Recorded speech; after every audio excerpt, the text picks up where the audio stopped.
أعوذ بالله من الشيطان الرجيم. بسم الله الرحمن الرحيم. يا قوم ادخلوا الأرض المقدسة التي كتب الله لكم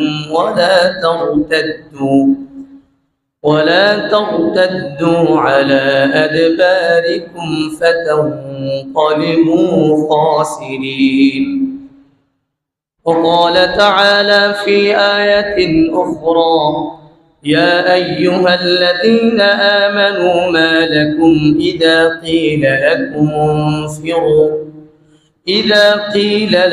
انفروا في سبيل الله اثاقلتم إلى الأرض أرضيتم بالحياة الدنيا من الآخرة فما متاع الحياة الدنيا في الآخرة إلا قليل. وقال رسول الله صلى الله عليه وسلم: إذا تبايعتم بالعينة وأخذتم أذناب البقر ورضيتم بالزرع وتركتم الجهاد سلط الله عليكم ذلا لا ينزعه حتى ترجعوا إلى دينكم. سلط الله عليكم ذلا لا ينزعه حتى ترجعوا إلى دينكم. سلط الله عليكم ذلا لا ينزعه حتى ترجعوا إلى دينكم، أو كما قال عليه الصلاة والسلام. درود شريف الشباب. اللهم صل على محمد وعلى آل محمد كما صليت على إبراهيم وعلى آل إبراهيم إنك حميد مجيد. اللهم بارك على محمد وعلى آل محمد كما باركت على إبراهيم وعلى آل إبراهيم إنك حميد مجيد. الحمد لله ثم الحمد لله. আল্লাহ সুবহানাহু ওয়া তাআলার দরবারে অসংখ্য অগণিত শুকরিয়া যে আল্লাহ রাব্বুল আলামিন আমাদেরকে পবিত্র জুমার নামাজ আদায়ের উদ্দেশ্যে আগেভাগে মসজিদে আসার তৌফিক দান করেছেন। দুনিয়াবি শত ব্যস্ততা পরিত্যাগ করে রব্বে কারীম তারটাকে সাড়া দেওয়ার সুযোগ করে দিয়েছেন। এজন্য সকলে দিল খুলে ভক্তি ভরে কালিমাতুশ শুকর আদায় করি। সকলে পড়ি আলহামদুলিল্লাহ।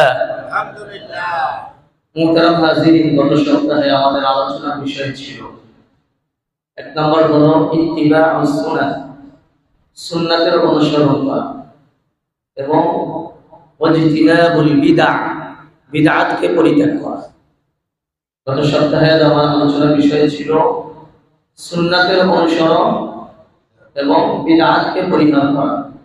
আল্লাহ সুবহানাহু ওয়া তাআলা বিশ্বনবী সাল্লাল্লাহু আলাইহি ওয়াসাল্লামকে দুনিয়াতে প্রেরণ করেছেন এই উদ্দেশ্যে যেন তিনি তার উত্তম আখলাক এবং আদর্শগুলো মানুষকে প্রদর্শন করাতে পারেন, মানুষকে শিখাতে পারেন, এবং মানুষ যেন আল্লাহ রাসূলের ওই আখলাকি হয়ে যায়। আল্লাহ তাআলা এজন্যই আল্লাহ রাসূলকে দুনিয়াতে প্রেরণ করেছেন। তো আজকে আমাদের আলোচ্য বিষয় হলো বর্তমান পরিস্থিতিতে সমসাময়িক যে আলোচনাটা বিশেষ গুরুত্বপূর্ণ আমাদের কাছে, সেটি হলো বর্তমান পৃথিবীর মধ্যে সবচেয়ে মজলুম, নিপীড়িত, নির্যাতিত মুসলিম আমাদের ফিলিস্তিনের মা বোনেরা, ভাই বোনেরা যারা আছে, তাদের উপরে যে পরিমাণ নির্যাতন চালানো হচ্ছে, তাদের উপরে যে পরিমাণ জুলুম এবং অত্যাচার পরিচালিত হচ্ছে, এটা পৃথিবীর যার মধ্যে ন্যূনতম মানবতা বোধ আছে সে এটাকে কোনো অবস্থাতেই মেনে নিতে পারে না। এমন পরিস্থিতিতে আমাদের উপরে করণীয় কি, এবং মসজিদুল আকসা কেন্দ্রিক এই গোলযোগের মূল কারণ কি, এই ব্যাপারটা আমাদের একটু জানা দরকার। এই গোলযোগের মূল কারণ কি, এমন পরিস্থিতিতে আমাদের কি করণীয়। পাশাপাশি আমাদের আলোচনার বিষয় থাকবে আল্লাহ রাব্বুল আলামিন যেমনই ভাবে আমাদের উপর ৫ ওয়াক্ত নামাজকে ফরজ করেছেন, যেমনই ভাবে আল্লাহ তাআলা রমজানের রোজাকে ফরজ করেছেন, যেমনই ভাবে আল্লাহ তাআলা মালদারের উপরে যাকাতকে ফরজ করেছেন, হজকে ফরজ করেছেন, ঠিক তেমনি আল্লাহ তাআলার আরেকটি বিধান হলো জিহাদ ফি সাবিলিল্লাহ। আল্লাহর দ্বীনকে বুলন্দ করার জন্য, পৃথিবীর বুকে আল্লাহর দ্বীনকে প্রতিষ্ঠিত করার জন্য গুরুত্বপূর্ণ আরেকটি বিধান হলো জিহাদ ফি সাবিলিল্লাহ। আল্লাহর রাস্তায় জিহাদকে ত্যাগ করলে এটার ভয়াবহতা কি, এটার ব্যাপারে ইনশাআল্লাহ কিঞ্চিত আলোচনা হবে। তো ফিলিস্তিন নগরীটা গোটা পৃথিবীর কাছে একটি গুরুত্বপূর্ণ নগরী হওয়ার মূল কারণ হলো, এই ফিলিস্তিন নগরীটা হলো এশিয়া, ইউরোপ, আফ্রিকা, এই যে 3টি মহাদেশ আছে, এই 3টি মহাদেশের একটা মিলনস্থল, একটা মিলনস্থল। 2 নম্বর হলো তৎকালীন যুগে অর্থাৎ প্রস্তর যুগ যখন ছিল, যখন খনিজ পদার্থের ব্যবহার মানুষ জানত না, প্রস্তর যুগ মানুষ কোনো কিছু শিকার করতে গেলে পাথর ব্যবহার করত, পাথর দিয়ে তারা বিভিন্ন অস্ত্র বানাত। তো এই প্রস্তর যুগের পরে মানুষ যে বিষয়টি উপলব্ধি করেছে সেটা হলো কৃষি খামার করার জন্য তাদের বিভিন্ন প্রয়োজনের জন্য যে বিষয়টি প্রয়োজন সেটা হলো খনিজ পদার্থ। আল্লাহ সুবহানাহু ওয়া তাআলা এই মসজিদুল আকসার চতুর্পাশে এবং ফিলিস্তিন নগরীতে আল্লাহ তাআলা খনিজ পদার্থ দিয়ে আল্লাহ তাআলা ভরে রেখেছে, খনিজ পদার্থ দিয়ে আল্লাহ তাআলা ভরে রেখেছে। দ্বিতীয়ত হলো এই মসজিদুল আকসা পৃথিবীর মধ্যে যত বরকতপূর্ণ ভূমি আছে সমস্ত ভূমির মধ্যে এটা এক অনন্য ভূমি, যার চতুর্দিকে আল্লাহ রাব্বুল আলামিন বরকত দিয়ে ভরে রেখেছে। এই মসজিদুল আকসা নবীদের স্মরণীয় এলাকা, নবীদের মুহাজারা, যেখানে বিভিন্ন নবী তার জনগোষ্ঠী থেকে হিজরত করে করে এই জায়গায় আগমন করেছেন। বিশেষ করে মাকবারাতুল আম্বিয়া, নবীদের ওখানে অধিকাংশ নবীদের সমাধি হলো মসজিদুল আকসার চতুর্পাশে। এখানে এত পরিমাণ নবীদের কবর পাওয়া যায় যা অন্য কোথাও পাওয়া যায় না। এজন্য আল্লাহ রাব্বুল আলামিন এই ভূমিটাকে কোরআনে কারীমের মধ্যে স্বীকৃত একটা বরকতময় ভূমিতে আল্লাহ তাআলা পরিণত করেছেন। কোরআনে কারীমের মধ্যে আল্লাহ রাব্বুল আলামিন বলেন এই ভূমিটা হলো পবিত্র ভূমি, আরদাল মুকদ্দাসা, আল আরদাল মুকদ্দাসা, পবিত্র ভূমি। আল্লাহ তাআলা নিজেই বলেছেন সূরা মাঈদার 21 নম্বর আয়াতের মধ্যে, মুসা আলাইহিস সালাতু ওয়াস সালাম তার কওমকে যখন নাকি ফিলিস্তিনের ওই ভূমিতে অনুপ্রবেশ করার জন্য নির্দেশ দিয়েছিলেন, এমন মুহূর্তে মুসা আলাইহিস সালাতু ওয়াস সালাম তার কওমকে সম্বোধন করে বলেছিলেন, ইয়া কওমি দুখুলুল আরদাল মুকদ্দাসাতা আল্লাতী কাতাবাল্লাহু লাকুম, ও আমার জাতি তোমরা ওই পবিত্র ভূমিতে প্রবেশ করো যেই পবিত্র ভূমি আল্লাহ রাব্বুল আলামিন তোমাদের জন্য নির্ধারণ করে রেখেছেন। সুবহানাল্লাহ। ওয়ালা তারতাদ্দু আলা আদবারিকুম ফাতানকালিবু খাসিরিন, তোমরা এই পবিত্র ভূমিতে প্রবেশ করার ক্ষেত্রে তোমাদের পশ্চাৎ গমন করো না, তোমরা পিছে ফিরে এসো না, যার ফলে তোমরা ক্ষতিগ্রস্ত হয়ে যাবে। এরপরে তারা এই ভূমিতে প্রবেশ করতে তারা অস্বীকৃতি জানিয়েছে মুসা আলাইহিস সালামের জাতি। তো আল্লাহ রাব্বুল আলামিন কোরআনে কারীমের মধ্যে এটা যে পবিত্র ভূমি এটা স্বীকৃতি আল্লাহ তাআলা কোরআনে কারীমের মধ্যে দিয়েছেন। এটা যে নবীদের গমনস্থল, হিজরতের স্থল, নবীরা যে এখানে হিজরত করে গিয়েছিলেন, এটা যে নবীদের মাকবারা, এটাও আল্লাহ রাব্বুল আলামিন কোরআনে কারীমের মধ্যে ইঙ্গিত দিয়েছেন, যেটার নুসুসের ইশারা দ্বারা বোঝা যায়।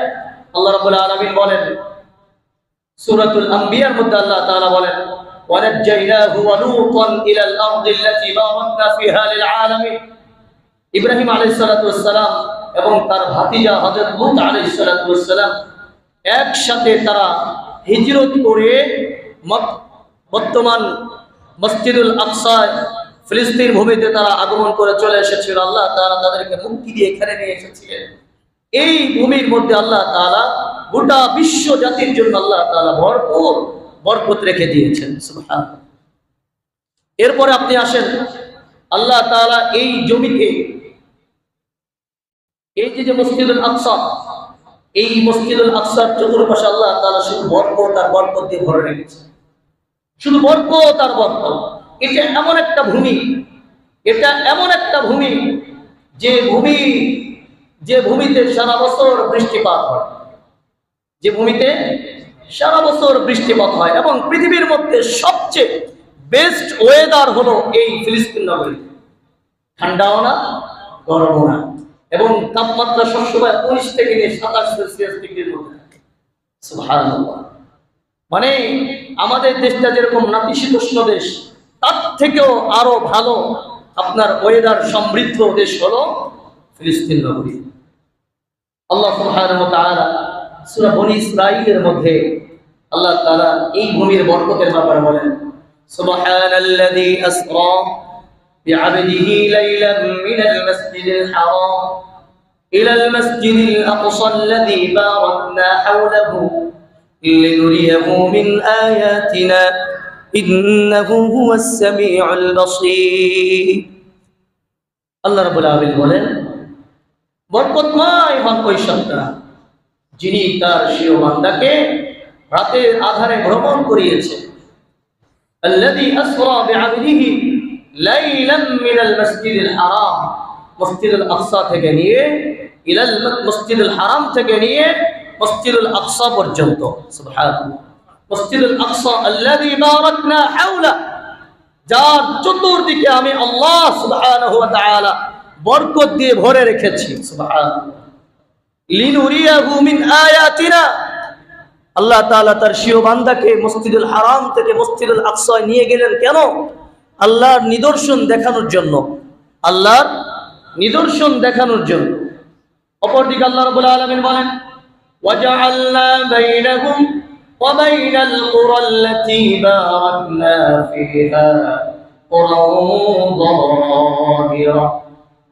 এই কুরান যাহিরা বলতে তাফসীর ইবনে কাসীরের মধ্যে এই জায়গাটায় কুরান যাহিরা বলতে মসজিদুল আকসা এবং ফিলিস্তিন নগরীকে বোঝানো হয়েছে। ওয়াজআলনা বাইনাহুম ওয়া বাইনাল কুরাল্লাতী বারাকনা ফিহা কুরান যাহিরা, তাদের মাঝে এবং যে ভূমির মাঝে আমি বরকত রেখেছি, এই জমিনের মাঝখানে, এই ভূমির মাঝখানে আরেকটা আর কিছু স্পষ্ট নগরী আমি রেখেছি। এই কুরান যাহিরা, এই স্পষ্ট নগরীর পাশে যে বরকতপূর্ণ যে নগরী, এই নগরীকে বলা হয় হলো মসজিদুল আকসা। আল্লাহ সুবহানাহু ওয়া তাআলা এই জায়গাটাকে বরকতপূর্ণ করেছে, আরো বরকতপূর্ণ হয়েছে যখন বিশ্বনবী সাল্লাল্লাহু আলাইহি ওয়াসাল্লাম ওখানে তার পদচরণ করেছে, তো আরো বরকতপূর্ণ হয়েছে, আরো বরকতপূর্ণ হয়েছে তখন যখন বিশ্বনবী মিরাজ থেকে ফিরে আসলেন, এসে আল্লাহর নবীর নেতৃত্বে সমস্ত আম্বিয়াদেরকে আল্লাহ তাআলা মসজিদুল আকসার মধ্যে জামায়াত করলেন এবং বিশ্বনবী সাল্লাল্লাহু আলাইহি ওয়াসাল্লামের ইমামতি এবং তার নেতৃত্বে সমস্ত নবীরা তার ইমামত এবং নেতৃত্ব মেনে তার পিছনে নামাজ আদায় করলেন। বিশ্বনবী ইমামুল মুরসালিন, সকল নবীদের সর্দার, সকল নবীদের নেতা মুহাম্মদুর রাসূলুল্লাহ সাল্লাল্লাহু আলাইহি ওয়াসাল্লাম। আমি এই কথা আপনাদেরকে আরো আগে শুনিয়েছিলাম। কোথায় শুনিয়েছিলাম? আল্লাহ রাব্বুল আলামিন সূরা আলে ইমরান, সম্ভবত সূরাতুল আলে ইমরানের মধ্যে, আলে ইমরানের একেবারে শেষের দিকে আল্লাহ তাআলা সকল নবীদের থেকে একটা স্বীকৃতি দিয়েছিলেন। সূরা আলে ইমরানের আপনার ৮তম রুকু, আলে ইমরানের ৮তম রুকু ৮১ নম্বর আয়াত, আল্লাহ রাব্বুল আলামিন বলেন, ওয়া ইয আখাযাল্লাহু মিসাকান নাবিয়্যিন, স্মরণ করো ওই সময়কে যখন আল্লাহ তাআলা সকল নবীদের প্রতিশ্রুতি গ্রহণ করেছিলেন। কোন নবীদের? সব নবীদের। কোন নবীদের? একজন নবীও বাকি নেই। বাবা আদম আলাইহিস সালাতু ওয়াস সালাম থেকে নিয়ে ঈসা আলাইহিস সালাম পর্যন্ত যত নবী আগমন করবে, মুহাম্মদ আরবীর আগ পর্যন্ত যত নবী আগমন করেছে, যত নবী আগমন করবে, আল্লাহ তাআলা যত নবীকে পাঠাবেন সবার থেকে আল্লাহ তাআলা একটা স্বীকৃতি নিয়েছিলেন, একটা স্বীকারোক্তি নিয়েছিলেন, প্রতিশ্রুতি নিয়েছিলেন। সেটা হলো লামা আতাইতুকুম মিন কিতাবি ওয়া হুকমা, আমি যে তোমাদেরকে কিতাব দিয়েছি, আমি যে তোমাদেরকে প্রজ্ঞা দিয়েছি, এরপরে তোমাদের কাছে একজন নবী আগমন করবে, মুসাদ্দিকুল লিমা মাআকুম, যারা যেই নবী তোমাদের কাছে যে কিতাব, তোমাদের কাছে যে হিকমত, তোমাদের কাছে যে সহিফা অবতীর্ণ করা হয়েছে, এই সমস্ত কিতাবের সত্যায়নকারী হবে। তোমরা কি ওই নবীকে মানবে? সব নবীকে আল্লাহ তাআলা কোশ্চেন করেছিলেন, প্রশ্ন করেছিলেন, তুমিনুন নবী, ওই নবীর প্রতি তোমরা কি ঈমান রাখবে? ওয়ালা তানসুরুন্নাহ, এবং তাকে সাহায্য করবে। তাদের থেকে আল্লাহ তাআলা প্রতিশ্রুতি নিয়েছিলেন, সব নবীদের থেকে। তাদের থেকে, সব নবীদের থেকে আল্লাহ তাআলা এই প্রতিশ্রুতি নিয়েছিলেন যে বিশ্ব নবী আগমন করবে, বিশ্ব নবীর কাজ হবে ইতিপূর্বে যত নবী আগমন করেছে তাদের রিসালাতকে তিনি সত্যায়ন করবে, তাদের উপর যত কিতাব অবতীর্ণ হয়েছে সেটাকে সত্যায়নকারী হবে। আর নবীদের কাজ হবে তার প্রতি তারা ঈমান রাখবে, তাকে বিশ্বাস করবে, মেনে নিবে এবং তাকে সহযোগিতা করবে। এরপর আল্লাহ তাআলা আবার বললেন, আবার আল্লাহ তাআলা স্বীকার, তোমরা কি স্বীকার করলে? স্বীকার করলে তোমরা? আমি যে দৃঢ় প্রতিজ্ঞা করেছি এ ব্যাপারে তোমরা কি দৃঢ় প্রতিজ্ঞাবদ্ধ হলে? সব নবীরা বললেন আল্লাহ আমরা স্বীকার করব। সুবহানাল্লাহ।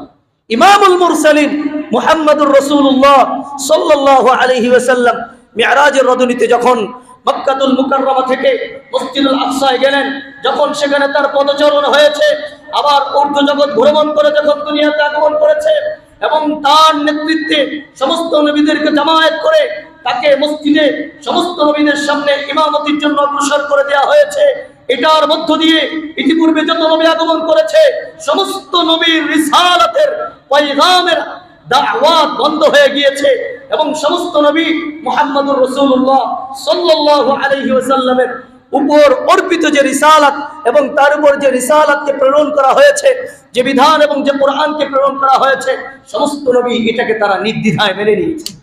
সুবহানাল্লাহ। আল্লাহর রাসূলের পদচরণের সাথে সাথে মসজিদুল আকসা আরো বরকতপূর্ণ হয়ে গিয়েছে। সুবহানাল্লাহ। আল্লাহর নবীর প্রত্যেকটা পদচারণের মধ্যে আল্লাহ তাআলা বরকত রেখেছেন, ঠিক কিনা বলেন? রাসূলের কথার মধ্যে বরকত, রাসূলের ঘামের মধ্যে বরকত, রাসূলের থুতুর মধ্যে বরকত। সুবহানাল্লাহ। রাসূলের ঘাম থেকে সুঘ্রাণ আসতো, সাহাবায়ে কেরাম রাসূলের ঘামকে আতর হিসেবে ব্যবহার করত। আল্লাহ রাসূল হিজামা করেছেন, হেজামা করেছেন। হেজামা বুঝেন তো? সিঙ্গা লাগিয়েছেন।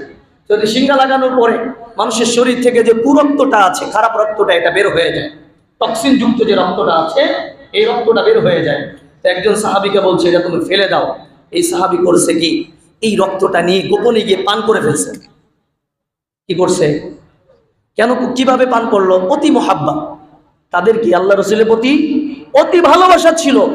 এই ভালোবাসার কারণে তিনি বললেন যে আমি আমার নবীর রক্তকে মাটিতে ফেলে দিব, পান করে ফেলছে। আল্লাহ রাসূল জিজ্ঞাসা করছেন তুমি করছো? আল্লাহ রাসূল আমি এটা পান করে ফেলছি।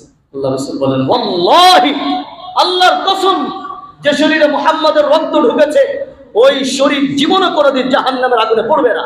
সুবহানাল্লাহ। বিশ্বনবী আপনারা ভালো করে জানেন, হুদায়বিয়ার সন্ধির মুহূর্তে কূপের মধ্যে পানি ছিল না, কূপের পানি লোনা ছিল। আল্লাহর নবী থুতু ফেলে দিলেন, গোটা কূপের পানি মিষ্ট পানিতে পরিণত হয়ে গেল। সেখানে তো আল্লাহ রাসূলের পদচরণ, আল্লাহ তাআলা কত বরকত রেখে দিয়েছেন তার পদচরণের মাঝে, এটা তো বলার অপেক্ষা রাখে না। এজন্য আল্লাহ তাআলা এই কারণে মসজিদুল আকসাকে আরো বরকতপূর্ণ করেছেন। বিশ্বনবী সাল্লাল্লাহু আলাইহি ওয়াসাল্লামকে হযরত আবু যর রাদিয়াল্লাহু তাআলা আনহু জিজ্ঞাসা করেছিলেন, ইয়া রাসূলুল্লাহ, আইয়ু মাসজিদিন নুদিআ ফিল আরদি আউয়াল। হযরত আবু যর গিফারি রাদিয়াল্লাহু তাআলা বললেন, ইয়া রাসূলুল্লাহ, পৃথিবীর মধ্যে সর্বপ্রথম কোন মসজিদকে নির্মাণ করা হয়? পৃথিবীর মধ্যে সর্বপ্রথম কোন মসজিদকে নির্মাণ করা হয়? আল্লাহর নবী বললেন, ক্বালা আল মসজিদুল হারাম। সর্বপ্রথম পৃথিবীর মধ্যে মসজিদুল হারামকে নির্মাণ করা হয়। কুলতু সুম্মা আইয়ু, এরপরে হযরত আবু যর রাদিয়াল্লাহু তাআলা বললেন, ইয়া রাসূলুল্লাহ, এরপর কোন মসজিদকে নির্মাণ করা হয়? আল্লাহর নবী বললেন, ক্বালা মসজিদুল আকসা। এরপরে দ্বিতীয়ত যে মসজিদকে নির্মাণ করা হয়েছে এই মসজিদের নাম হলো মসজিদুল আকসা। মসজিদুল আকসা, দ্বিতীয়ত মসজিদুল আকসা নির্মাণ করা হয়। হযরত আবু যর রাদিয়াল্লাহু তাআলা বলেন, কুলতু কাম বাইনাহুমা ইয়া রাসূলুল্লাহ, মসজিদুল আকসা এবং মসজিদুল হারাম নির্মাণের মাঝে কত সময় ব্যয় হয়েছে, কত সময় পার্থক্য ছিল, কতটা দূরত্ব ছিল, সময়ের দূরত্ব কত ছিল? আল্লাহ রাসূল বললেন, ক্বালা 40 সানা। মসজিদুল আকসা নির্মাণের 40 বছর পরে, মসজিদুল হারাম নির্মাণের 40 বছর পরে মসজিদুল আকসা নির্মাণ করা হয়। কত বছর পরে? 40 বছর পরে। আল্লাহু আকবার কাবীরা। মসজিদুল আকসাকে আল্লাহ সুবহানাহু ওয়া তাআলা এতটা মর্যাদাপূর্ণ করেছেন, পৃথিবীর মধ্যে 3টা মসজিদ ব্যতীত অন্য কোনো জায়গায় সফরের উদ্দেশ্যে, জিয়ারতের উদ্দেশ্যে সফর করা জায়েজ নয়। আছে নাকি? কোন বাবার মাজার, কোন মসজিদকে পরিদর্শন করার জন্য আমরা তো বাংলাদেশে যাই, খানজাহান আলীর মাজার পরিদর্শন করতে যাই, আপনার ষাট গম্বুজ মসজিদ পরিদর্শন করতে যাই, অমুক জায়গা যায়, তমুক জায়গা যায়। এই মসজিদ কেন্দ্রিক ভ্রমণ এটা শরীয়তে নিষিদ্ধ। শুধুমাত্র 3টা মসজিদের ক্ষেত্রে এটা জায়েজ আছে। কয়টা মসজিদ? 3টা মসজিদ। মসজিদ কেন্দ্রিক ভ্রমণ শরীয়তে নিষিদ্ধ, শুধুমাত্র 3টা মসজিদের ব্যাপারে এটা সুযোগ আছে এবং জায়েজ আছে। বিশ্বনবী সাল্লাল্লাহু আলাইহি ওয়াসাল্লাম বলেন, লা তুশাদ্দুর রিহাল ইল্লা ইলা সালাসাতি মাসাজিদ। 3টি মসজিদের উদ্দেশ্যে, শুধুমাত্র ভ্রমণের উদ্দেশ্যে সফরের নিয়ত করা হয়। 1 নম্বর হলো মসজিদুল হারাম, 2 নম্বর হলো মসজিদুর রাসূল সাল্লাল্লাহু আলাইহি ওয়াসাল্লাম, আল্লাহ রাসূলের মসজিদ, মসজিদে নববী। 3 নম্বর হলো মসজিদুল আকসা। 3 নম্বর হলো মসজিদুল আকসা। মসজিদুল আকসার উদ্দেশ্যে ভ্রমণ করা যায়। আর এই মসজিদুল আকসার মধ্যে আল্লাহ তাআলা এতটা বরকত রেখেছেন, এতটা বরকত রেখেছে, হাদিসের মধ্যে এসেছে, যদি কোনো ব্যক্তি মসজিদুল আকসা জিয়ারত করতে গিয়ে সেখানে নামাজ পড়েছে, সুলাইমান আলাইহিস সালাতু ওয়াস সালাম আল্লাহ তাআলার কাছে দোয়া করেছিলেন যে আল্লাহ, যে এই মসজিদে নামাজ পড়বে, নির্মাণের পরে তিনি এই দোয়া করেছিলেন যে আল্লাহ, যে এই মসজিদে নামাজ পড়বে আপনি তাকে তার গুনাহ থেকে ওই দিনের মতো পবিত্র করে দেন যেদিন তার মায়ের পেট থেকে সে সদ্য ভূমিষ্ঠ হয়েছিল, ওই দিনের মতো তাকে আপনি বেগুনাহ করে দেন। সুবহানাল্লাহ। আল্লাহ রাসূল বলেন 3টি দোয়া করেছিলেন। 1 নম্বর হলো, আল্লাহ আপনি আমাকে এমন বিচার ব্যবস্থা দেন যে বিচার ব্যবস্থা আপনার বিচার ব্যবস্থার সমান হয়ে যায়। সুবহানাল্লাহ। তো উনি যেমন ফয়সালা করতেন, আল্লাহ যেমন চাইতেন এমনই ফয়সালা হতো। 2 নম্বর হলো, আল্লাহ রব্বি হাবলি মুলকান লা ইয়ানবাগি লিআহাদিন মিন বা'দি। আল্লাহ আপনি আমাকে এমন রাজত্ব দেন যে রাজত্ব আমার পরে আর কেউ পাবে না। আল্লাহ তাআলা তাকে এমন রাজত্ব দিয়েছিলেন। বাতাসের উপর তার কর্তৃত্ব চলতো, প্রাণী জগতের মধ্যে তার কর্তৃত্ব চলতো, জিনদের উপর তার রাজত্ব ছিল, মানব জাতির উপর তার রাজত্ব ছিল। আল্লাহ তাআলা তাকে এমন রাজত্ব দিয়েছিলেন, গোটা পৃথিবীতে কিয়ামত পর্যন্ত আর কেউ আসবে না যে তার রাজত্বের সমকক্ষ আর কেউ রাজত্ব হবে। সুবহানাল্লাহ। তৃতীয় যে দোয়াটা করেছিলেন, হে আল্লাহ, যে এই মসজিদে জিয়ারত করতে আসবে, আসার পরে নামাজ পড়বে, আপনি তাকে তার গুনাহ থেকে এমন ভাবে নিট এন্ড ক্লিন করে দেন, যেমন ভাবে একটা শিশু সদ্য ভূমিষ্ঠ হয়েছে, তার যেমন গুনাহ নাই, তাকেও আপনি এরকম বেগুনাহ করে দেন। আল্লাহ রাসূল বলেন, প্রথম 2টি দোয়া তো কবুল হয়েছে, আমি আশা করি সুলাইমান আলাইহিস সালাতু ওয়াস সালামের 3য় দোয়াও কবুল হয়ে যাবে ইনশাআল্লাহ। আল্লাহ রাসূল বলেন, এজন্য মসজিদুল আকসা আমাদের কতটা গুরুত্বপূর্ণ। আমাদের মসজিদুল আকসা আমাদের প্রথম কিবলা, আমাদের প্রথম কিবলা। মসজিদুল আকসা আমাদের প্রথম কিবলা। বিশ্বনবী সাল্লাল্লাহু আলাইহি ওয়াসাল্লাম যখন মক্কা নগরীতে অবস্থান করছিলেন, ওহুয়া ইউসাল্লি, আল্লাহ রাসূল সাল্লাল্লাহু আলাইহি ওয়াসাল্লাম মক্কায় যখন অবস্থান করে নামাজ পড়ছিলেন, নাহওয়া বাইতুল মাকদিস, বাইতুল মাকদিসের দিকে মুখ করে তিনি নামাজ পড়তেন। কোথায়? মক্কায় অবস্থান করে বাইতুল মাকদিসের দিকে মুখ করে আল্লাহ রাসূল নামাজ পড়তেন। ওয়াল কা'বাতু বাইনা ইয়াদাই, এবং এমন অবস্থায় যে কাবা তার সামনে, কাবা সামনে থাকা সত্ত্বেও আল্লাহ রাসূল সাল্লাল্লাহু আলাইহি ওয়াসাল্লাম বাইতুল মাকদিসের দিকে কি করতেন? মুখ করে নামাজ পড়তেন। এরপর যখন হিজরত করলেন, হিজরতের পরে প্রায় 16 মাস পর্যন্ত আল্লাহ রাসূল মসজিদুল আকসার দিকে মুখ করে নামাজ পড়লেন। এরপরে আবার আল্লাহ তাআলা তাহওয়িল কিবলাকে পরিবর্তন করে মসজিদুল হারাম এবং কাবার দিকে আবার আল্লাহ রাসূলকে ঘোরাই দিলেন। সুবহানাল্লাহ। তাহলে এটা আমাদের কাছে কতটা গুরুত্বপূর্ণ এটা আমরা সহজে অনুমান করতে পারি। সম্মানিত হাজিরিন, এজন্য রাসূলুল্লাহ সাল্লাল্লাহু আলাইহি ওয়াসাল্লাম বলেছেন, এই জমিটা হলো পৃথিবীর মধ্যে হিজরতের জন্য এক অনন্য উত্তম একটা ভূমি। আল্লাহ রাসূল বলেন যে হিজরতের পরে আরেকটা হিজরত থাকবে, পৃথিবীর সর্বশ্রেষ্ঠ জমি, পৃথিবীর সর্বশ্রেষ্ঠ ভূমি। সেই ভূমিতে মানুষ হিজরতের পর আবার হিজরত করবে। প্রথম হিজরত তো ছিল আল্লাহ রাসূলের জামানায়, মক্কা থেকে মদিনায়, মক্কা থেকে মদিনায়। قال رسول الله صلى الله عليه وسلم ستكون هجرة بعد هجرة مختار أهل الأرض ألزمهم مهاجر إبراهيم। আল্লাহ রাসূল বলেন, মদিনার হিজরতের পরে আরেকটি হিজরত হবে, যেই ভূমিতে হিজরত করবে পৃথিবীর সর্বশ্রেষ্ঠ দামি মানুষগুলা, যারা ইব্রাহিম আলাইহিস সালাতু ওয়াস সালাম যেখানে হিজরত করে চলে গিয়েছিল, ওই নগরীকে তারা হিজরতের জায়গা হিসেবে আঁকড়ে ধরবে। এই নগরীকে তারা হিজরতের জায়গা হিসেবে আঁকড়ে ধরবে। মুসলমানরা পৃথিবীর শেষ মুহূর্তে যখন আসবে, সবাই আপনার মসজিদুল আকসার ওই দিকে, আপনার শাম, বিলাদে শামের দিকে সবাই ধাবিত হতে থাকবে, সবাই ওই দিকে হিজরত করে চলে যেতে থাকবে মুসলমানরা।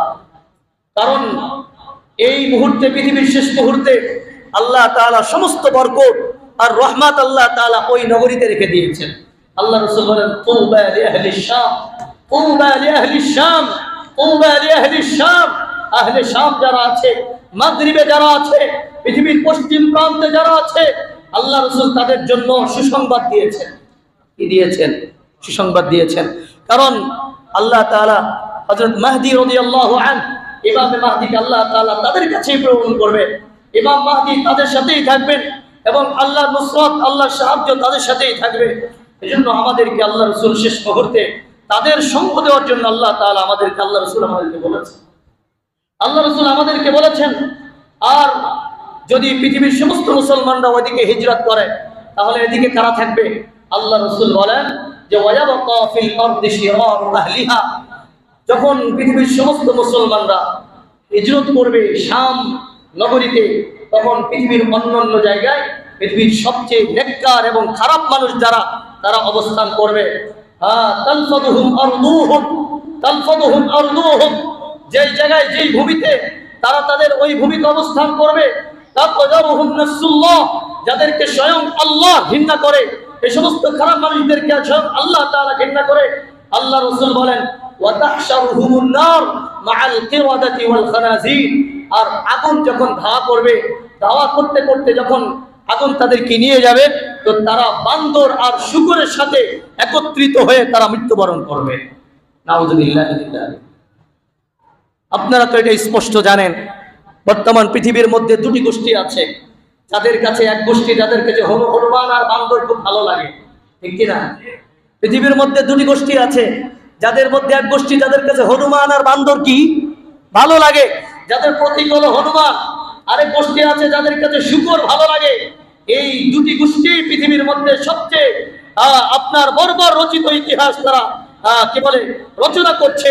এক নম্বর হলো হিন্দুস্তানের হিন্দুবাদী যারা জাতীয়তাবাদী গোষ্ঠী, যারা উগ্র গোষ্ঠী হিন্দু সম্প্রদায়, তারা হিন্দুস্তানের মুসলমানদের প্রতি নির্যাতন করছে। আরেকটা গোষ্ঠী হলো যারা মসজিদুল আকসার চতুর্পাশে ফিলিস্তিন নগরীতে মুসলমানরা যারা অবস্থিত রয়েছে, তাদের উপরে পৃথিবীর সবচেয়ে বর্বরতম হত্যাযজ্ঞ যারা পরিচালনা করছে। এই দুটি জাতি হলো একটা হলো হনুমান প্রেমিক, আরেকটা হলো শূকর প্রেমিক, ঠিক কিনা বলেন? একটা জাতি হলো হনুমান প্রেমিক, আরেকটা জাতি হলো শূকর প্রেমিক। আর আল্লাহ রাব্বুল আলামিন এদেরকে এই বানর আর শূকরের সাথেই আল্লাহ তাআলা এদের ধ্বংস করে দিবেন। সম্মানিত হাজিরিন, এজন্য এমন পরিস্থিতিতে আমাদের কি করণীয়? আজকে মুসলমানদের প্রতি কি পরিমাণ অত্যাচার আর জুলুম হচ্ছে, এটা আমাদের চোখের সামনে স্পষ্ট নাকি অস্পষ্ট? কিসের মতো অস্পষ্ট? স্পষ্ট, সূর্যের আলোর মতো স্পষ্ট। যদিও নাকি তারা আমাদেরকে দমন করে আর বলে তারা সন্ত্রাস দমন করেছে। আর পৃথিবী জানে পৃথিবীর মধ্যে সবচেয়ে বড় সন্ত্রাসী কারা, ঠিক কিনা বলেন? এই সন্ত্রাস দমনের কথা বলে, এই সন্ত্রাস দমনের কথা বলে বিগত 20 বছর আগে আমেরিকা আফগানিস্তানের উপর হামলা করেছিল কিনা? করেছিল না? তালেবানের উপর হামলা করেছিল, কিন্তু 20 বছর পরে নাকে খত দিয়ে পরাজয়ের মালা বরণ করে তারা পালিয়েছিল এবং সমস্ত তাদের অস্ত্র ভান্ডার ফেলে রেখে পালিয়েছিল। তো এটা স্পষ্ট কথা, যারাই মুসলমানদেরকে দমন করার জন্য নিপীড়ন শুরু করেছে তারাই পরাজিত হয়েছে, তারাই লাঞ্ছিত হয়েছে, পরবর্তী তারাই আফসোস করেছে, ঠিক কিনা বলে? এজন্য যতই তারা হামলা করুক না কেন, ফিলিস্তিনিদেরকে তারা কি দমাতে পেরেছে? হামাসকে তারা দমাতে পেরেছে? পারবে না। কারণ আল্লাহর নবী বলেন যে লা তাযালু তাইফাতুম মিন উম্মতি যাহিরিনা আলাল হক, আমার উম্মতের একটা জাতি থাকবে যারা কিয়ামত পর্যন্ত হকের উপর অটল থাকবে। কোন জাতি তাদের ওই জায়গা থেকে তাদেরকে সরাতে পারবে না ইনশাআল্লাহ। এই জাতির অনুসরণ আমাদের জন্য বাধ্যতামূলক। তাদেরকে সাপোর্ট করা, তাদেরকে মালি সাপোর্ট করা, তাদেরকে দোয়া দিয়ে সাপোর্ট করা, তাদেরকে জান দিয়ে সাপোর্ট করা, এটা আমাদের জন্য বাধ্যতামূলক কি বাধ্যতামূলক না? আল্লাহ রাব্বুল আলামিন বলেন ইন তানসুরুল্লাহ ইয়ানসুরকুম, যদি তোমরা আল্লাহর দ্বীনকে সাহায্য করো আল্লাহ তাআলা তোমাদের সাহায্য করবে। এজন্য বিশ্বনবী সাল্লাল্লাহু আলাইহি ওয়াসাল্লাম মসজিদুল আকসার খিদমতের কথা বলেছিলেন।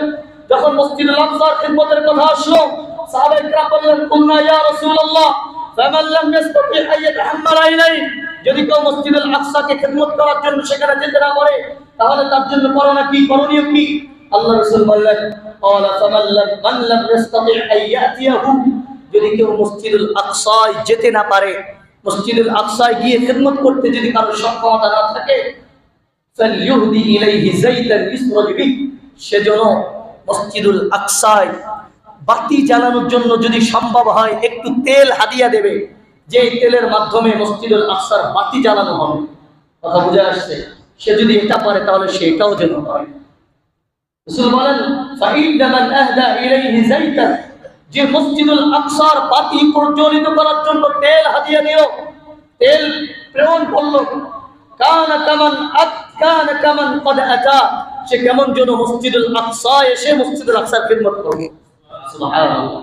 তো এমন মুহূর্তে আমরা তো মসজিদুল আকসার তেল প্রেরণ করতে পারবো না, কিন্তু আলহামদুলিল্লাহ ফিলিস্তিনদের ডোনেট করার জন্য আমাদের দেশে বিভিন্ন সংগঠন আছে না নাই?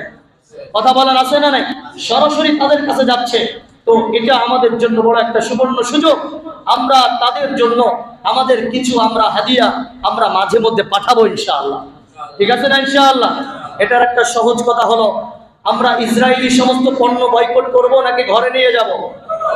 কথা বলেন না? ইসরায়েলি সমস্ত পণ্য বয়কট করব নাকি ঘরে নিয়ে যাব? হ্যাঁ, ইসরায়েলি পণ্যের মধ্যে যতগুলো ড্রিঙ্কস আছে সমস্ত ড্রিঙ্কসকে আমরা আজকে থেকে তালাক দিয়ে দেব। সমস্ত ড্রিঙ্কসকে আমরা কি করব? তালাক দিয়ে দেব। আর সাথে আমাদের বাংলাদেশের তৈরি একটা ড্রিঙ্কস আছে, সেটা হলো মোজো, যেখানে একটা আপনার কিউআর কোড আছে, স্ক্যান করলে আপনি দেখতে পাবেন ফিলিস্তিনের জন্য ডোনেট ফর প্যালেস্টাইন লেখা আছে না নাই? আছে। কিউআর কোড আপনি যদি স্ক্যান করেন অ্যান্ড্রয়েড ফোন দিয়ে তো দেখতে পাবেন কত টাকা জমা হয়েছে। এই টাকাগুলো আলহামদুলিল্লাহ পুরোটা ওখানে। তো আমরা এটা কথা বুঝে আসছে না? 2 নাম্বার হলো আমরা আমাদের শরীরের রক্ত ঝরাতে পারছি না, কিন্তু শরীরের ঘাম তো ঝরাতে পারি। আল্লাহ রাব্বুল আলামিন প্রথমত আমাদের জন্য শরীরের রক্ত ঝরানো ফরজ করেছেন। কারণ যখন মুসলমান নির্যাতিত হবে, নিপীড়িত হবে, তো গোটা পৃথিবীর সমস্ত মুফতিয়ানে কিরামের ফতোয়া হলো প্রত্যেক মুসলিম নামধারী যত দেশ আছে প্রত্যেকটা দেশের উপরে ফিলিস্তিনের পক্ষে, হামাসের পক্ষে, ইসরায়েলের বিরুদ্ধে জিহাদ করা ফরজে আইন, ঠিক কিনা বলে? এটার ঘোষণা হয়েছে কি হয়নি? হয়েছে। সুতরাং যারা সাড়া দিচ্ছে তারা তো দিচ্ছে, যারা সাড়া দিচ্ছে না তারা মুনাফিকের কাতারের অন্তর, তারা মুনাফিকের কাতারে রয়েছে। তারা মুনাফিক যারা ইহুদিদের সাথে আতাত করে, যারা ইসরায়েলের সাথে আতাত করে ফিলিস্তিনের পক্ষে কথা বলে না, ওয়াল্লাহি ওয়াল্লাহি ওয়াল্লাহি এরা সবাই মুনাফিক। এরা সবাই মুনাফিক। আল্লাহ রাব্বুল আলামিন কোরআনে কারীমের মধ্যে বলেন, বাশশিরিল মুনাফিকিন বিআন্না লাহুম আযাবান আলীমা। আপনি মুনাফিকদেরকে সুসংবাদ দেন যে আল্লাহ তাআলা তাদের জন্য যন্ত্রণাদায়ক আযাবের ব্যবস্থা করেছেন। আল্লাযীনা ইয়াত্তাখিযুনাল কাফিরিন আউলিয়া মিন দুনিল মুমিনিন, যারা কাফের মুশরিক ইহুদি ইসরাইলকে বন্ধুরূপে গ্রহণ করে মুসলমানদেরকে বাদ দিয়ে। কথা বুঝে আসছে? আল্লাহ রাব্বুল আলামিন বলেন, আয়াবতাগুনা ইনদাহুমুল ইজ্জা, তাদের সাথে সম্পর্ক রাখলে ইজ্জত পাওয়া যাবে। আমেরিকা তাদেরকে বাহবা দিবে, ইসরায়েল তাদেরকে বাহবা দিবে, এই ইজ্জত পাওয়া যাবে। তারা তাদের কাছে ইজ্জত চায়। আয়াবতাগুনা ইনদাহুমুল ইজ্জা ফাইন্নাল ইজ্জাতা লিল্লাহি জামিআ, সমস্ত ইজ্জতের মালিক কে? বলেন না কে? ইসরায়েল কাউকে ইজ্জত দিতে জানে না, আমেরিকা কাউকে ইজ্জত দিতে পারে না। এজন্য ইজ্জতের মালিক একমাত্র আল্লাহ। এমন মুহূর্তে কোন বেঈমান কাফেরের সাথে আমাদের একতার আতাতের সুযোগ নাই, আছে নাকি বলেন? বর্তমান আমাদের প্রতিবেশী দেশ হিন্দুস্তান, ইন্ডিয়া, তারা ইসরায়েলকে সমর্থন করে কি করে না? কথা বলেন, করে কি করে না? স্পষ্টভাবে তারা ইসরায়েলকে সাপোর্ট করে এবং তারা তাদের পার্লামেন্টের মধ্যে তারা সৈন্য পাঠানোর জন্য তারা পয়গাম দেয় যে একজন সৈন্য পাঠাইলে 1.5 লক্ষ টাকা তাদেরকেই দেওয়া হবে, খাবার ফ্রি, থাকা ফ্রি, বেতন ফ্রি। তারা সেখান থেকে ইসরায়েলকে সাপোর্ট দেওয়ার জন্য তারা কি পাঠায়? সৈন্য পাঠায়। অপরদিকে তাদের পতাকা ওখানে ঝুলতে দেখা যায়, তাদের পতাকা ওখানে ঝুলতে দেখা যায়। তার মানে হলো তারা যেরকম ভাবে ইসরায়েল যেরকম ভাবে ফিলিস্তিনের জন্য নরকে পরিণত হয়েছে, যদি আমরা সোচ্চার না হই তাহলে আগামী দিন এই ইন্ডিয়াও আমাদের জন্য নরকে পরিণত হতে পারে, ঠিক কিনা বলেন? এজন্য সম্মানিত হাজিরিন, আল্লাহ রাব্বুল আলামিন আমাদেরকে একটা স্পষ্ট পয়গাম দিয়েছেন, ইয়া আইয়ুহাল্লাযীনা আমানু মা লাকুম ইযা ক্বিলা লাকুম ইনফিরু ফি সাবিলিল্লাহ ইসতাকালতুম ইলাল আরদ। ও ঈমানদারগণেরা, তোমাদের কি হলো যখন তোমাদেরকে বলা হয় যে তোমরা আল্লাহর রাস্তায় আল্লাহর দ্বীনকে প্রতিষ্ঠিত করার জন্য তোমরা বের হও, তো তখন তোমরা দুনিয়ার দিকে ঝুঁকে পড়ো। ইসতাকালতুম ইলাল আরদ, তখন তোমরা দুনিয়ার দিকে ঝুঁকে পড়ো। আর রাদিতুম বিল হায়াতি দুনিয়া, আল্লাহ বলেন তোমরা কি দুনিয়ার জীবন পেয়ে সন্তুষ্ট হয়ে গেলা? আরে দুনিয়ার জীবন পেয়ে তো সন্তুষ্ট হয় ইহুদি মুশরিক যারা আছে তারা। ইহুদি মুশরিক যারা আছে তারা দুনিয়ার জীবন পেয়ে সন্তুষ্ট হয়। আল্লাহ রাব্বুল আলামিন সূরা বাকারার মধ্যে বলেন যে তারা এক একজন তাদের থিংকিং তাদের চিন্তা হলো লাউ ইউআম্মারু আলফা সানা, যদি তাদেরকে 1000 বছর জীবন দেওয়া হতো। এতে ইহুদি মুশরিকদের চিন্তা চেতনা। ওরা সূরা বাকারার মধ্যে আল্লাহ রাব্বুল আলামিন বলেন 1 নম্বর পারার একেবারে 14 নম্বর পৃষ্ঠার মধ্যে আল্লাহ রাব্বুল আলামিন বলেন, وَلَتَجِدَنَّ أَحْرَصَ النَّاسِ عَلَى حَيَاةٍ وَمِنَ الَّذِينَ أَشْرَكُوا وَلَتَجِدَنَّهُمْ أَحْرَصَ النَّاسِ عَلَى حَيَاةٍ وَمِنَ الَّذِينَ أَشْرَكُوا। অবশ্যই আপনি বনি ইসরাইলের মধ্যে যারা ইহুদি এবং যারা মুশরিক যারা আছে আপনি তাদেরকে পাইবেন তারা জীবনের প্রতি বড় লোভী, তারা জীবনের প্রতি বড় লোভী। এরপর আল্লাহ বলেন ইয়াওয়াদ্দু আহাদুহুম, তাদের এক একজন মনে মনে কল্পনা করা চায় লাউ ইউআম্মারু আলফা সানা, যদি তাদেরকে 1000 বছর জীবন দেয়া হতো। আল্লাহ তাআলা বলেন ওয়ামা হুয়া বিমুযাহজিহি মিনাল আযাবি আন ইউআম্মার, আল্লাহ যদি তাদেরকে 1000 বছর জীবন দেয় তো এই 1000 বছর জীবন তাদেরকে আল্লাহর আযাব থেকে বাঁচাতে পারবে না। পারবে নাকি? কথা বলেন, পারবে নাকি? এজন্য আল্লাহ রাব্বুল আলামিন আমাদেরকে বলেন আরদিতুম বিল হায়াতিদ দুনিয়া, আমরা কি ইহুদি মুশরিকদের মতো দুনিয়ার জীবন পেয়ে সন্তুষ্ট হয়ে গেলাম?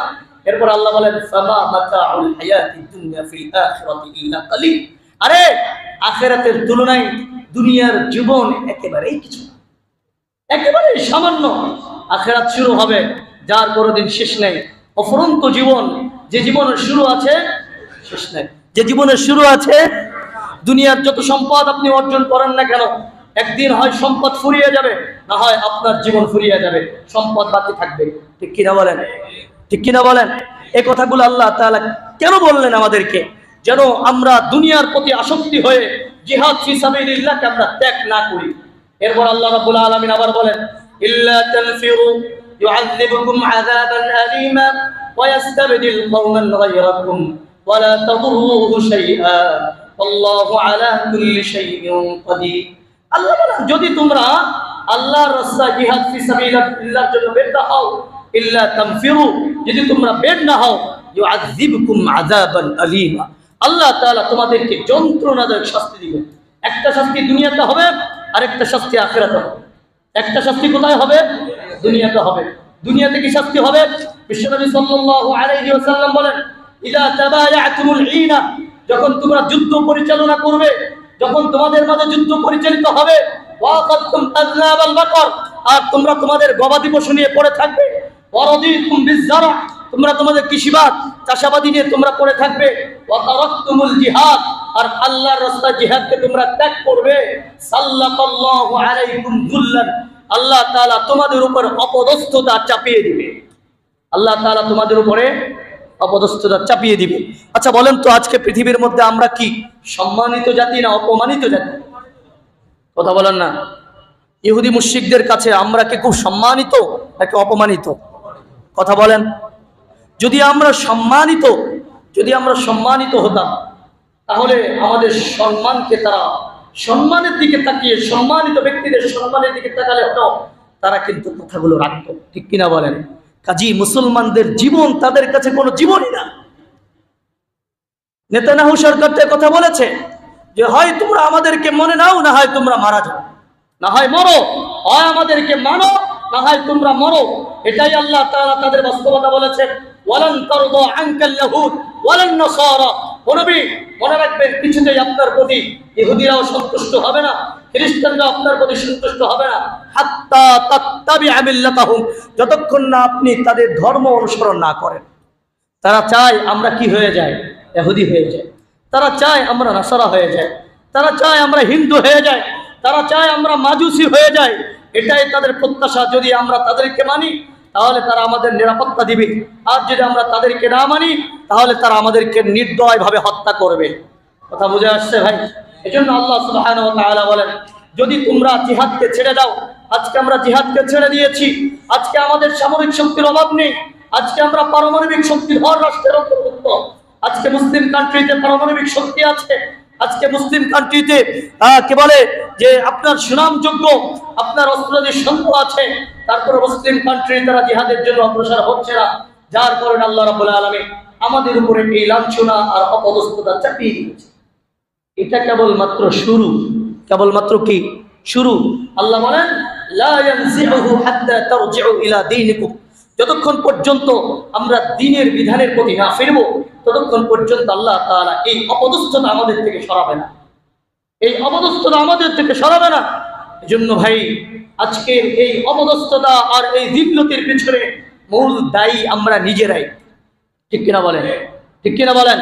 এজন্য আমাদের সময় এসেছে আমরা একাত্মতা প্রকাশ করতে চাই। ফিলিস্তিনের হামাসের সাথে আপনারা কি রাজি আছেন? ইনশাআল্লাহ হামাসের সাথে আমরা একতা পোষণ করতে চাই। আমরা হামাসকে একতা জানিয়ে দিতে চাই যে পৃথিবীর মানচিত্রে শুধু তোমরা একা নয়, আমরাও তোমাদের সাথে মুজাহিদিনরা আছি ইনশাআল্লাহ। এটা জানাতে রাজি আছি তো ইনশাআল্লাহ? আল্লাহ রাসূল সাল্লাল্লাহু আলাইহি ওয়াসাল্লাম বলেন, মান লাম ইয়াগজু ওয়া লাম ইউজাহিজ গাজিয়ান ওয়া লাম ইউখলিফ গাজিয়ান ফি আহলিহি খায়র, যদি কেউ জিহাদ না করে, কোনো মুজাহিদের প্রস্তুতি করে না দেয়, মুজাহিদকে প্রস্তুত করে না দেয়, এবং তার পরিবারের মধ্যে কোনো মুজাহিদকে প্রস্তুত না করে, তাহলে আল্লাহ সুবহানাহু ওয়া তাআলা তাদের উপরে কিয়ামতের দিন আল্লাহ তাআলা তাদেরকে আযাব দিয়ে পাকড়াও করবেন। আল্লাহ তাআলা তাদেরকে আযাব দিয়ে পাকড়াও করবেন। এই আযাবটা শুধু কিয়ামতের দিন না, দুনিয়াতেও হবে। আল্লাহ রাসূল বলেন, আসাবাহুমুল কারিআ, আল কারিআ মাল কারিআ ওয়া মা আদরাকা মাল কারিআ। আল্লাহ তাআলা কোরআনের মধ্যে বলেছেন কারিআর কথা। কারিআর ব্যাখ্যা হলো, এটা এমন আযাব যেটা হঠাৎ আসবে, কল্পনা করতে পারবেন না। কত কিছু নাকি দেখেননি, ব্যাংককে আপনার 30 তলা ভবন একেবারে গুঁড়ো হয়ে গিয়েছে। কল্পনা করতে পেরেছে কেউ? কল্পনা করতে পেরেছে? এভাবে আল্লাহ তাআলা ভূমিধস দিয়ে দিবেন। এভাবে আল্লাহ তাআলা আমাদের উপর আযাবকে চাপিয়ে দিবেন যদি আমরা আল্লাহর রাস্তার মুজাহিদ না হই, এবং মুজাহিদিনকে যদি আমরা সাপোর্ট না করি। এজন্য সাপোর্ট করবো তো ইনশাআল্লাহ। আগামীকাল 12 তারিখ মার্চ ফর গাজা। আপনারা জানেন তো, আগামীকাল 12 তারিখ মার্চ ফর গাজা। ঐতিহাসিক সোহরাওয়ার্দী উদ্যানে বাংলাদেশের সমস্ত স্কলার যারা আছে সবাই থাকবে। সবাই যারা প্যালেস্টাইনকে সাপোর্ট করে, যারা হামাসকে সাপোর্ট করে, প্রত্যেক রাজনৈতিক দল, এখানে রাজনৈতিক দলের কোনো নাম নেই, সব দলের দল মত নির্বিশেষ সবাই আগামীকাল ওখানে জমা হবে। আমি ইনশাআল্লাহ যাব, আপনারা যাবেন তো ইনশাআল্লাহ? যাবেন তো ইনশাআল্লাহ? সন্তানদেরকে নিয়ে যাবেন, ছেলেদেরকেও নিয়ে যাবেন, কারণ এটা বোঝাতে হবে যেমনই ভাবে তোমরা ফিলিস্তিনি শিশুদেরকে অমানবিকভাবে হত্যা করছো, ঠিক তেমনই ভাবে আমাদের সন্তানরাও জেগে উঠেছে তোমাদের এই অমানবিকতার বিরুদ্ধে, ঠিক কিনা বলে? সম্মানিত হাজির, আমাদের সন্তানদেরকে শিখাইতে হবে আমরা বীরের জাতি, আমরা সিংহের জাতি, আমরা ছাগলের বাচ্চা না, ঠিক কিনা বলেন? আমরা সিংহের জাতি, আমরা বীরের জাতি, আমরা খালিদ ইবনুল ওয়ালিদের জাতি, সাইয়্যিদুনা আলীর জাতি, আমরা মুহাম্মদুর রাসূলুল্লাহ সাল্লাল্লাহু আলাইহি ওয়াসাল্লামের উত্তরসূরি, আমরা কোনো ভীরুর জাতি না। দেখেন না সিংহের বাচ্চা ছোটকাল থেকে ছাগলের সাথে থাকতে থাকতে ছাগলের মতো আচরণ করে, ছাগলের মতো থাকতে থাকতে ছাগলের মতো আচরণ করে। হঠাৎ করে সে একদিন তার মাতৃনগরীতে ফিরে গেছে, যাওয়ার পরে বলে যে এই তুই কি ছাগলের বাচ্চা, তুই ছাগলের মতো লাফাস, তাহলে কি আমি, তুই তো এমন এক জাতির সন্তান, তোর হুঙ্কারে ছাগল পালাবে, ছাগল করে রেখে লাফাবে। যখন তার মধ্যে এই কথাটা ঢুকিয়ে দিয়েছে যে আমি তো সিংহের জাতি, আমি তো ছাগল, আমার অবস্থান হলো আমার আওয়াজ উঁচু থাকবে, আমি তো ব্যায়ামা করবো না, আমি গর্জন দিব, আমার গর্জনে সব পালাবে। সে তখন তার চিন্তার পরিবর্তন ঘটিয়েছে এবং ওই ছাগলের বাচ্চার সাথে আগে যেরকম ফালাতে, এখন আর ফালায় না, যাই এমন একটা হুঙ্কার দিছে, বুঝে যে এটা তো সিংহের বাচ্চা, এটা আমাদের বাচ্চা, দিয়ে দেবো, দৌড় দেওয়া শুরু করছে। তো আমাদেরকে আমাদের হুঙ্কার দেখিয়ে দিতে হবে, আমাদের গর্জন দেখিয়ে দিতে হবে যে আমরা মুসলমানের বাচ্চা, ঠিক কিনা বলে?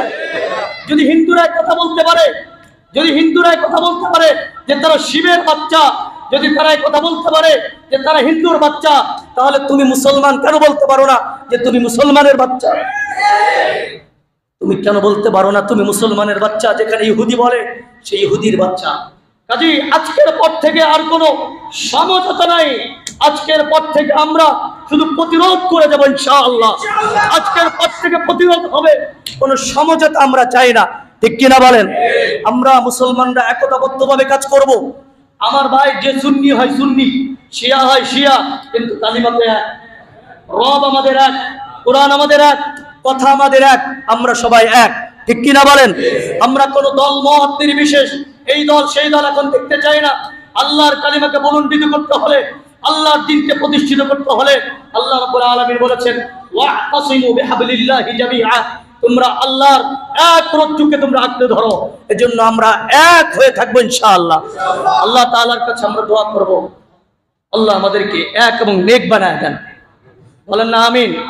পুরো মুসলিম বিশ্বকে আল্লাহ এক বানায় দেন, আল্লাহ আমাদের সচেতনতাকে ফিরিয়ে দেন, আল্লাহ আমাদের গাফলতের ঘুম থেকে জাগ্রত করে দেন, আল্লাহ তাআলা আমাদের হুঁশ ফিরিয়ে দেন। যা কিছু আলোচনা হলো আল্লাহ তাআলা আমাদের বুঝে আমি সহ সবাইকে আমলের তৌফিক দান করেন।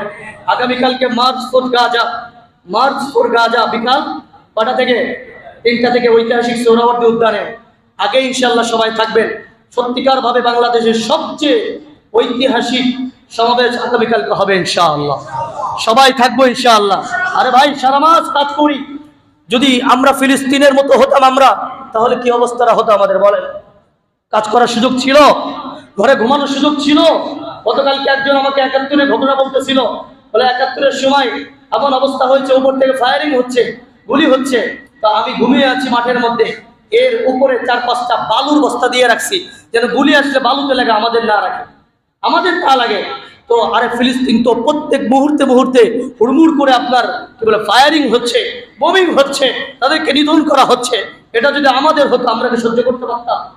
আমাদের ঈমান তাদের মতো না।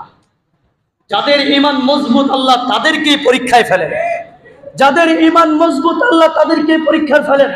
নবীদের ঈমান ছিল সবচেয়ে বেশি মজবুত, এজন্য আল্লাহ তাআলা নবীদেরকে বেশি পরীক্ষায় ফেলেছিলেন। বর্তমান বিশ্বের মধ্যে ফিলিস্তিনিদের ঈমান সবচেয়ে বেশি মজবুত, এজন্য আল্লাহ তাআলা তাদেরকে পরীক্ষায় ফেলেছেন। আমরা তো মনে করেন মার একটা খেলেই কবে যে দাদা আমি আপনার দলের, ঠিক কিনা? এজন্য ঈমানকে মজবুত করার দোয়া করে, আল্লাহ যেন ঈমানে কুওয়াত এবং শক্তি বাড়িয়ে দেন, আল্লাহ যেন ঈমানে শক্তি বাড়িয়ে দেন। আল্লাহ যেন আমাদের ঈমান শক্তিকে বাড়িয়ে দেন। জন্য আগামীকালকে আমরা ইনশাআল্লাহ সবাই চেষ্টা করব সোহরাওয়ার্দী উদ্যানে থাকার জন্য। ঠিক আছে তো ইনশাআল্লাহ? আল্লাহ তাআলা সবাইকে তৌফিক দান করেন।